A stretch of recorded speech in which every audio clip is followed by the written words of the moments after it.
마태복음 122번째 시간이 되었습니다. 제목은 죄 사함을 얻게 하려고 흘리는 피입니다. 요즘에는 마블에서 만든 영화를 좋아하는 사람들이 많을 거예요. 저도 상당히 좋아합니다. 재밌기 때문이죠. 그런데 마블 영화의 대단함은 재미에도 있지만 자기네들이 그 세상을 만들어 간다는 것이 정말 대단하죠. 어벤져스 같은 영화가 그렇습니다. 어벤져스는 지구의 영웅들이 한꺼번에 등장하는 영화인데 이때 등장하는 이 영웅들을 다른 영화들이 따로 있죠. 예를 들어서 아이언맨, 헐크, 토르, 앤트맨 등입니다. 놀라운 것은 이 모든 영화들이 서로 엮여 있다는 겁니다. 엮이고 엮인 이 스토리가 나중에 어벤져스가 되어서 짠 하고 나타나는 경우가 많다는 것이죠. 이런 것을 소위 마블 세계관의 탄생이라고 하더라고요. 아무튼 이런 것 때문에 마블 영화에 열광하는 사람들이 굉장히 많습니다. 중요한 것은 감독들이 어떤 의도를 가지고 이야기를 엮어간다는 겁니다. 사실 이 영화 속에서 우연은 없어요. 감독의 손에서 감독의 목적을 따라 감독이 이 모든 이야기를 만들어가는 거예요. 어떤 의미에서 이 세상도 마찬가지입니다. 이 세상에는 우연이 없습니다. 모든 것은 역사의 감독이 되시는 하나님이 하나님의 손에서 하나님의 목적을 따라 만들어 가시는 거예요. 물론 배우가 연기하듯이 우리가 연기하는 것은 아닙니다. 하나님은 우리의 자유로운 의지를 우리가 알 수 없는 신비로운 섭리로 통치하셔서 우리를 통해 우리와 함께 이야기를 완성해 가시는 겁니다.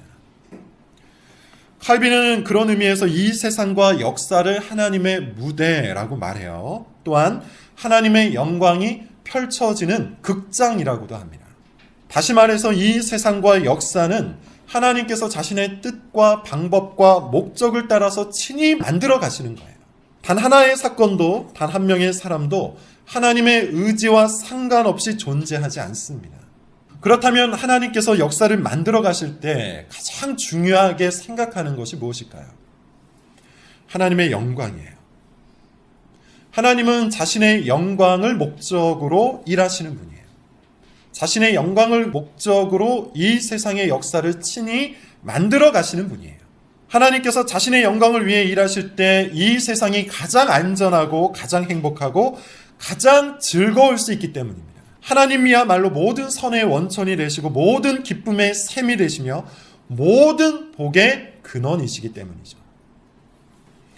그러므로 하나님께서 우리를 위해 일하시는 것보다 하나님의 영광을 위해서 일하시는 것이 우리를 위해 가장 좋은 거예요.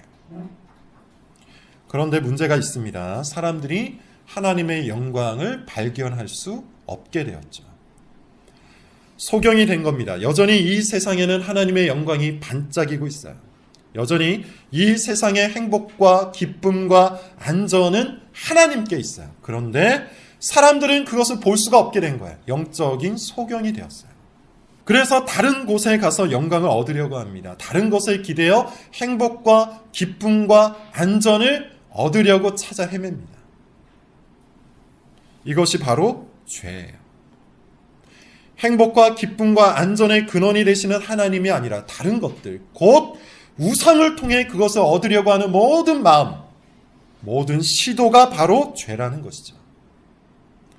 그리고 그 죄의 결과로 사람들은 진짜 행복과 기쁨을 얻지 못해요.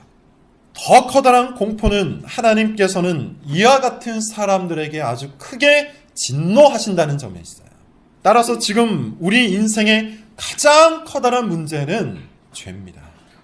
죄는 우리를 소경으로 만들어요. 바로 앞에 기쁨의 샘이 있는데 스스로 웅덩이를 파서 흙탕물을 먹게 만들어요. 이것이 죄의 결과예요.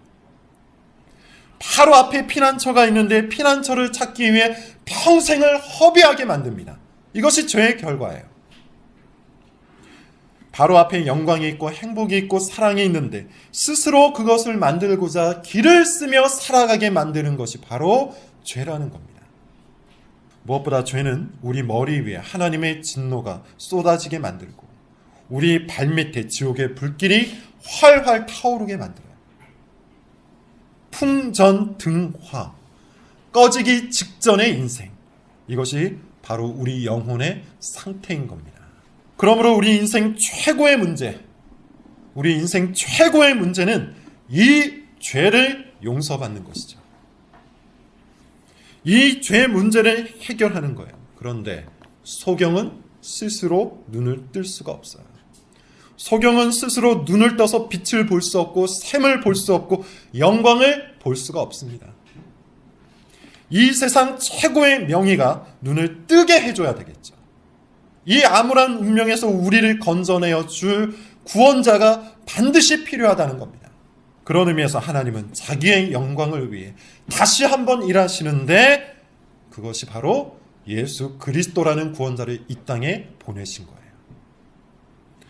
이 구원자는 하나님의 진노를 잠재울 수 있어야 합니다. 하나님께서 용서를 받을 수 있도록 그 죄의 대가를 완벽히 지불할 수 있는 구원자예요. 그것을 감당할 수 있는 분은 딱 한 분밖에 없는데 하나님 자신이에요. 그래서 삼위 하나님 중에 한 분이신 성자 하나님께서 이 땅에 내려오신 겁니다. 그분이 예수 그리스도예요. 그리고 그분은 이 사역을 위해 십자가를 향하여 뚜벅뚜벅 걸어가고 계신 겁니다. 이것이 바로 역사의 중심이에요. 하나님께서 자기의 방법과 자신의 뜻과 자신의 목적을 따라 인생을 감독하시고 만들어 가시는데 바로 그 인생과 역사의 중심이 그리스도의 십자가라는 겁니다. 모든 역사는 바로 이 순간을 위한 안배이고 이 순간을 통한 사건일 뿐이에요. 그리스도의 십자가가 역사의 정점이요, 역사의 중심이고 역사의 초점입니다. 그리고 우리는 바로 그 순간에 임박한 본문을 읽고 있어요. 이제 예수님은 우리의 눈을 뜨게 하시고 우리의 생명을 회복하게 하실 그 사건을 눈앞에 두고 계세요. 이 사건을 믿음으로 받아들인 사람은 이제 다시 하나님의 영광을 볼 수가 있을 겁니다. 이 사건을 믿는 사람은 이제 다시 선의 원천과 행복의 샘과 복의 근원이 자기 눈앞에 있다는 사실을 발견하게 될 거예요. 하나님은 바로 그것을 의도하시고 역사를 만드신 것이며 지금 우리의 인생도 내 인생도 감독하고 계신 겁니다. 하나님께는 우연이 없어요. 지금 여러분이 이 자리 우리 교회에 와 있는 이유도 우연이 아닙니다. 하나님께서 감독하고 계신 순간에 와 있는 겁니다. 하나님은 지금 우리가 역사의 중심이 되는 이 사건을 듣고 믿기를 원하세요. 그것을 의도하고 계세요. 그러므로 우리는 이제 눈을 열어서 이 말씀을 진지하게 봐야 합니다. 함께 진지한 마음으로 이 본문을 살펴봐야 합니다. 오늘 본문을 같이 한번 보도록 하죠. 20절부터 22절을 먼저 읽어보겠습니다. 자, 함께 읽습니다. 시작. 저물 때 예수께서 12 제자와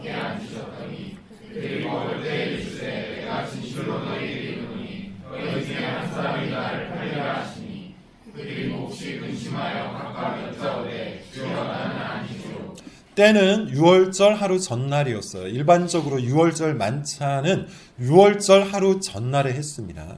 그러므로 목요일이겠죠. 목요일 저녁이었는데요. 보통 유대인들의 하루 계산법은 우리랑 달라요. 우리는 아침부터 아침까지인데 유대인들은 저녁부터 저녁까지예요. 근거가 있습니다. 창세기에서 하루를 셈할 때 저녁이 되며 아침이 되니 이는 첫째 날이니라 라는 말씀을 근거로 저녁부터 하루를 시작해요. 따라서 목요일 저녁이라는 말은 6월절 바로 전날이 되는 겁니다. 6월절도 금요일 저녁부터 시작이에요. 자, 6월절 만찬을 하기 위해 제자들이 다 같이 모여 앉았습니다. 그때 예수님께서 엄청난 말씀을 하세요. 너희 중에 한 사람이 나를 팔 것이다. 난리가 났겠죠? 제자들이 돌아가면서 이렇게 묻습니다. 주님, 저는 아니죠. 어쩌면 제자들도 당시 예루살렘의 상황, 분위기를 어느 정도 간파하고 있었을 거예요. 예수님께서 성전 지도자들과 여러 번 논쟁을 하시면서 험악한 분위기가 조성되었습니다. 그로 인해 긴장감이 예루살렘 전체 성내에 흘렀을 거예요. 그래서 예수님이 너희들 중에 한 명이 나를 팔 것이라고 했을 때 진짜 그런 일이 있을 수도 있겠다라고 짐작했을 거예요. 그래서 물어본 겁니다. 예수님, 저는 아니죠. 예수님이 한 번 더 답변해 주세요. 23절인데요. 같이 읽어볼게요. 자, 시작. 대답하여 이르시되 나와 함께 그릇에 손을 넣는 그가 팔리라.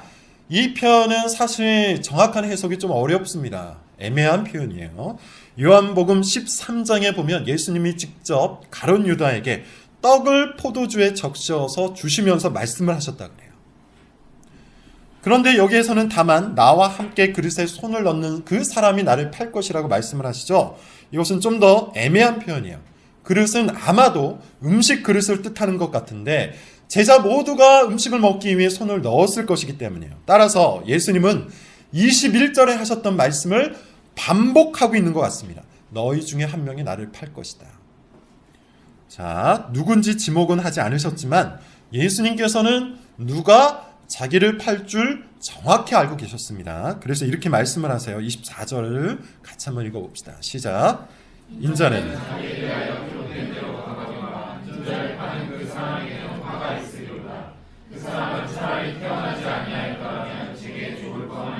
자, 여기 아주 중요한 표현이 앞부분에 나옵니다. 인자는 자기에 대해 기록된 대로 지금 행하고 있거니와.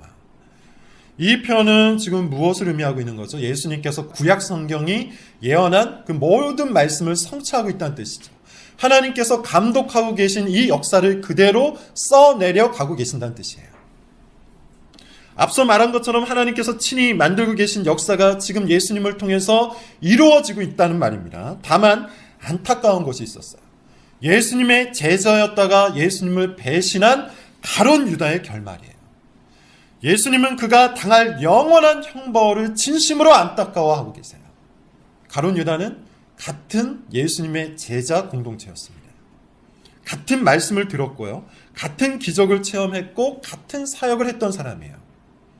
그럼에도 불구하고 그는 자신의 탐욕을 택했어요. 은 30에 눈이 멀어서 예수님을 파는 거예요. 자기 신앙을 쓰레기통에 던져버린 겁니다.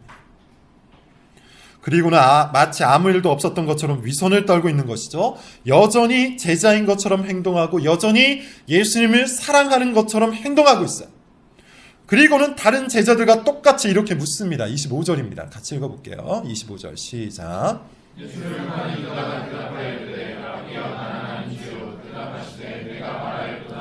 자, 여러분 어때요? 그 장면을 상상을 좀 하면서 들어보세요. 정말 놀랍도록 뻔뻔하죠. 가룟 유다는 그런 일이 아예 없었던 것처럼 행동을 하고 있어요. 이것이 위선자의 특징입니다. 자신이 한 일이 뻔히 있는데 심지어 예수님을 배신할 계획까지 가지고 있으면서도 지금 당장은 아무렇지 않은 척을 해요. 여러분 다시 한번 말하지만 위선은 아주 특별한 죄예요. 아주 교묘한 죄예요. 죄를 죄가 아닌 것처럼 꾸미는 죄이기 때문이에요. 하나님과 사람을 속이는 죄가 되고 무엇보다 자기 자신까지 속여 넘기는 죄이기 때문에 굉장히 특별한 죄입니다. 그래서 위선자들은 스스로의 위선을 잘 발견하지 못한다고 했죠. 자신의 언행이 그리 크게 잘못되었다는 생각을 하지 않아요. 그래서 반복하고요. 그래서 늘 똑같아요. 그래서 늘 변명을 합니다. 마음속에 그리스도가 없으면서 그리스도를 사랑하는 척, 정말 자기가 하나님을 사랑하는 척을 해요. 철로역정이라는 소설을 보면 어떤 사람이 등장하는데 무지라는 인물이에요. 무지는 자기 마음을 믿는 사람입니다. 크리스천이 무지에게 이렇게 물어봐요. 당신은 왜 당신이 믿음이 있다고 생각하십니까? 이 질문에 무지가 경악할 만한 대답을 내놓는데요. 내 마음이 그렇게 말하기 때문에 나는 믿음이 있다고 확신합니다. 마음이 근거라는 거예요. 크리스찬이 이것이 잘못되었다는 것을 일깨워줍니다. 우리 믿음을 점검하고 우리 신앙을 확증하기 위해서는 내 마음이 아니라 성경을 잣대로 삼아야 합니다. 왜냐하면 우리 마음은 부패해 있기 때문이에요. 무지가 다시 한번 대답을 하는데 각자 믿는 방식이 다를 뿐인 것이죠. 당신은 그렇게 믿으세요. 나는 내 식대로 믿겠습니다. 무지라는 인물은 스스로 매우 똑똑하다고 자부하고 있었어요. 그런데 사실은 굉장히 어리석은 인물이죠. 이름 그대로 무지한 인물이에요. 자기 마음과 자기 생각과 자기 감정을 믿고 사는 사람입니다. 이것이 부패한 줄 몰라요. 이것이 부패한 줄 모르기 때문에 지금 자기가 신앙이 없다는 것도 몰라요. 오히려 자신이 아주 좋은 신앙을 가지고 있다고 착각을 합니다. 그냥 다른 사람과 방식이 조금 다를 뿐이라고 스스로 합리화를 해요. 그냥 기질과 스타일이 조금 다른 정도라고 믿는다는 겁니다. 이것은 정확히 위선자의 신앙이요, 가룟 유다의 신앙이에요. 위선자는 자기 자신을 모릅니다. 가룟 유다도 마찬가지였어요. 그는 자신이 저지른 죄를 숨기고 유월절 만찬에 참여하려고 그 자리에 와 있었어요. 하지만 예수님은 속일 수가 없었죠. 예수님은 아주 정확하게 지적을 하세요. 너 스스로 말하였다. 여러분, 이미 많이 말씀을 드렸습니다. 마태복음 설교를 통해서 수없이 말씀을 드렸어요. 아무리 숨기고 아무리 꾸미고 아무리 부정을 해도 예수님은 속지 않으세요. 예수님은 우리가 사랑하는 것이 무엇인지를 정확히 알고 계신다는 겁니다. 우리가 향유 옥합을 깨뜨리는 마리아인지 은 30에 자기 신앙을 팔아치우는 유다인지 알고 계세요. 가장 귀한 것으로 헌신하는 참된 성도인지 자기 유익과 자기 정욕을 위해 자기 자신에게 헌신하는 위선자인지 예수님은 알고 계세요. 그 누구도 이 예수님의 불꽃 같은 눈길을 피할 수 없습니다. 끝까지 자기의 위선을 부정하고 끝없는 변명과 핑계로 일관하면서 지금 이대로를 유지한다면, 자기 평판과 자기 만족을 위해 살아가던 그 습관을 그대로 유지한다면 그 사람은 심판자이신 예수님을 만나게 될 거예요. 그때는 기회가 없습니다. 우리가 만나야 할 예수님은 심판자가 아니라 구원자예요. 지금 우리가 정말 믿어야 할 예수님은 이런 분이에요. 26절부터 27절입니다. 같이 읽어볼게요. 자, 시작. 그들이 먹을 때 예수께서 떡을 가지사 받아서 먹으라, 이것은 내 몸이니라 하시고 또 잔을 가지사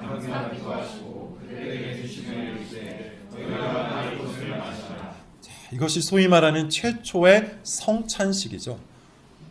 이 거룩한 예식을 근거로 오늘날 수많은 교회들이 계속해서 성찬식을 하는 겁니다.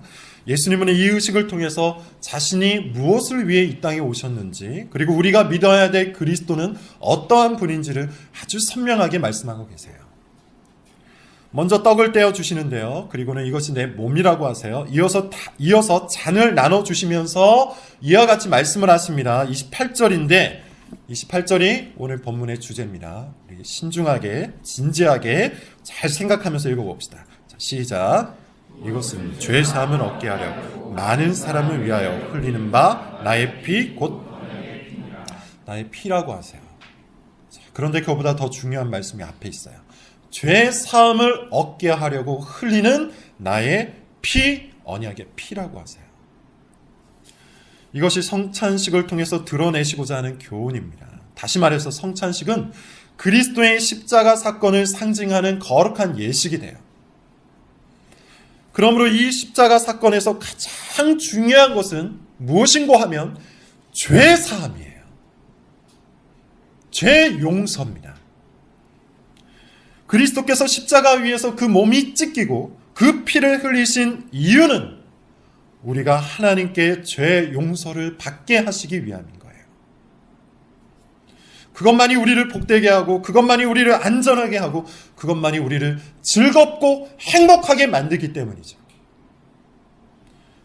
그것만이 우리가 하나님의 영광을 다시 바라볼 수 있는 유일한 방법이 되기 때문이에요. 자, 그런데 여기서 아주 중요한 단어가 하나 나옵니다. 언약의 피, 언약이라는 단어가 나와요.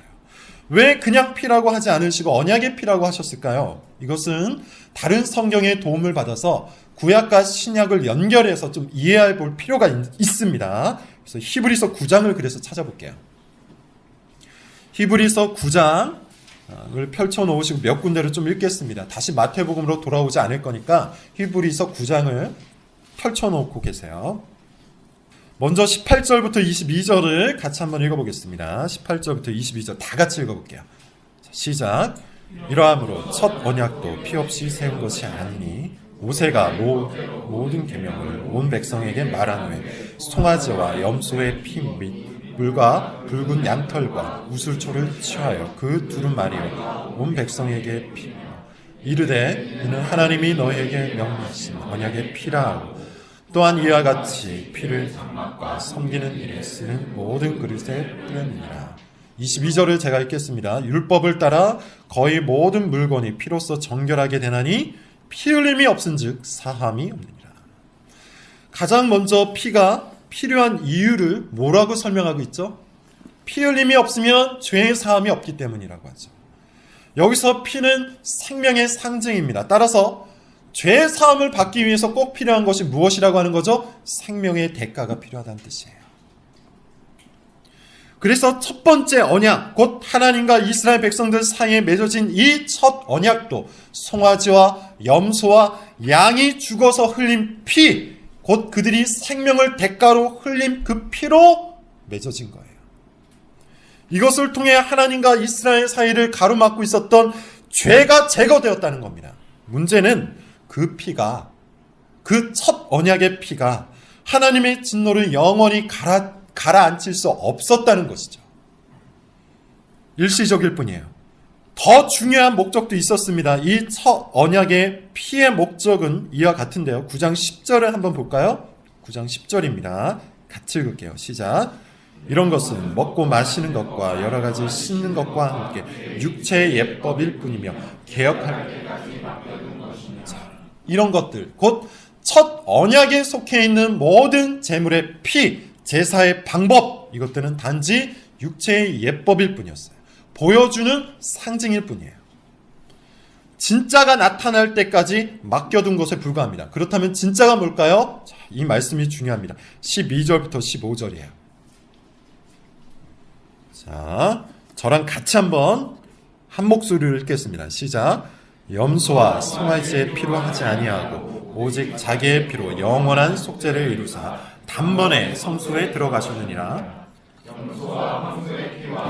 암송아지의 죄를 부정한 자에게 뿌려 그 육체를 정결하게 하여 거룩하게 하고 하물며 영원하신 성령으로 말미암아 흠없는 자기를 하나님께 드린 그리스도의 피가 어찌 너희 양심을 죽은 행실에서 깨끗하게 하고 살아계신 하나님을 섬기게 하지 못하겠느냐. 이로 말미암아 그는 새 언약의 중보자시니 이는 첫 언약 때에 범한 죄에서 속량하려고 죽으사 불의심을 입은 자로 하여금 영원한 기업에 염소와 송아지의 피도 일정하게 우리의 육체를 정결하게 합니다. 그렇다면 하나님의 아들 그리스도의 피는 어떨까요? 우리의 양심을 깨끗이 하기에 충분하겠죠. 우리를 살리기에 충분하고 충분히 하나님을 섬길 수 있도록 할 겁니다. 그런 의미에서 그리스도의 피는 새로운 언약의 피가 돼요. 그렇다면 이 새 언약은 옛 언약과 어떻게 다를까요? 지금까지 히브리서의 내용을 통해서 살펴본 바에 따르면 새 언약은 영원합니다. 그리고 완전해요. 옛 언약은 일시적이고 불완전했어요. 잠시 죄 사함을 얻을 수는 있었지만 다른 죄를 지으면 또 하나님의 진노를 얻게 돼요. 그리고 또다시 제물의 피로 죄 용서를 구해야 합니다. 완전하지도 않아서 이 제물의 피로 하나님의 완전한 용서를 얻을 수도 없어요. 그래서 그들은 매일 제물을 드려야 했고 매번 피를 뿌려야 했습니다. 그런데 예수님께서 흘리신 이 피는 어떠합니까? 영원하고 완전해요. 그리스도께서 흘리신 이 피 외에 다른 피가 필요하지가 않아요. 또 다른 제물이 필요가 없어요. 또 다른 제사가 필요가 없어요. 또 다른 헌신이 필요가 없어요. 그리스도의 십자가는 우리의 죄를 영원히 사할 만큼 충분하고 완전하고 영원합니다. 그런 의미에서 이 새 언약은 결코 끊어지지 아니하는 언약인 것이죠. 영원한 언약이고 완전한 언약이에요. 그리스도의 피로 맺은 언약이기 때문이에요.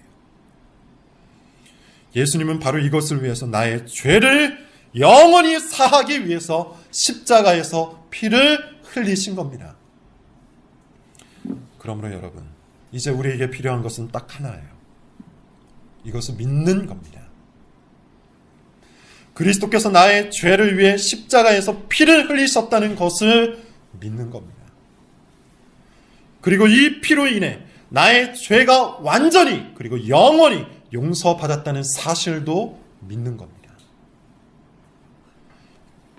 이 피로 인해 이제 나는 하나님의 사랑 안에 들어왔다는 사실을 믿고 하나님의 영광을 볼 수 있게 되었다는 사실도 믿는 겁니다. 이 피로 인해 나는 참된 행복과 참된 즐거움과 참된 안전을 소유하게 되었다는 것도 믿는 거예요. 이것을 믿는다는 것은 또한 이런 뜻이에요. 여러분, 모든 것이 죄 때문입니다. 하이델베르크 요리문답 2문에서 본 것처럼 우리는 이것을 믿기 위해 내가 죄와 비참함 가운데 있다는 사실을 알아야 돼요. 모든 것은 죄 때문이에요. 그리스도가 피를 흘리신 이유는 다른 것 때문이 아닙니다. 바로 나의 죄와 비참함 때문이에요. 그러므로 여러분, 지금이라도 자기 죄를 회개하고 그리스도를 올려다 보십시오. 죄를 회개하고 그리스도를 믿는 자들에게는 인생의 먹구름이 물러갑니다. 죄를 회개하고 그리스도를 믿는 자들에게는 캄캄한 밤이 끝이 납니다. 새벽빛이 대신하여 올라옵니다.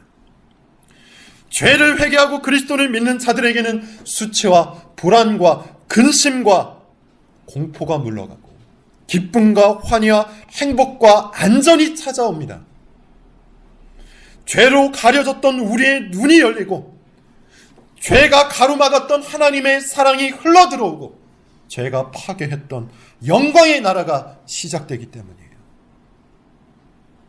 자기 죄를 회개하고 그리스도를 힘껏 붙든 사람에게는 평생을 괴롭힌 원인 모를 공허가 사라지고 인생의 목적이 선명해집니다. 자기 죄를 회개하고 그리스도를 고백한 사람에게는 하나님의 자비와 긍휼이 풍성한 그 푸른 초장이 보이게 될 겁니다. 하나님의 선하심과 인자하심이 자기를 덮고 있다는 사실이 보일 것이며 하나님의 한없는 사랑을 맛보고 크게 감격하게 될 거예요. 그리스도를 믿는 자는 가난이 끝이 날 것이고 고통이 종식될 것이고 마음의 병이 모두 씻은 듯 낫게 될 겁니다. 그리스도의 믿음이 우리 인생을 바꿉니다. 영원한 안정과 영원한 평안을 원하시는 분이 있습니까? 지금 당장 그리스도를 고백하십시오. 이렇게 기도해 보세요. 하나님, 정말 나의 죄가 용서받을 수 있나요? 정말 이 죄로 인해 괴로운 나의 인생이 구원을 받을 수가 있습니까? 예수님을 믿고 싶습니다. 예수님을 받아들이고 싶습니다. 예수님께 나아가고 싶습니다. 저를 도와주셔서 믿음을 주옵소서. 예수님을 이제부터 나의 주님, 나의 그리스도로 믿고 살게 하옵소서. 한 번으로 안 될 수 있습니다. 그러면 2번 간구하십시오. 2번으로도 안 될 수 있습니다. 그러면 3번, 4번 하나님 앞에 이 기도로 간구하십시오. 그래도 안 될 수 있습니다. 그렇다면 계속해서 간구하십시오. 하나님은 구원을 원하는 모든 자들에게 반드시 그리스도의 십자가를 보여주시는 분이에요. 그리스도를 믿는 믿음이 지금 이 자리에 있는 모든 분들에게 창조될 수 있기를 바라고 단단해질 수 있기를 바라고 성장할 수 있기를 진심으로 바랍니다. 그 큰 은혜가 오늘 이 자리에 있는 우리 모든 성도들 가운데 한없이 부어질 수 있기를 기도합니다. 기도하겠습니다.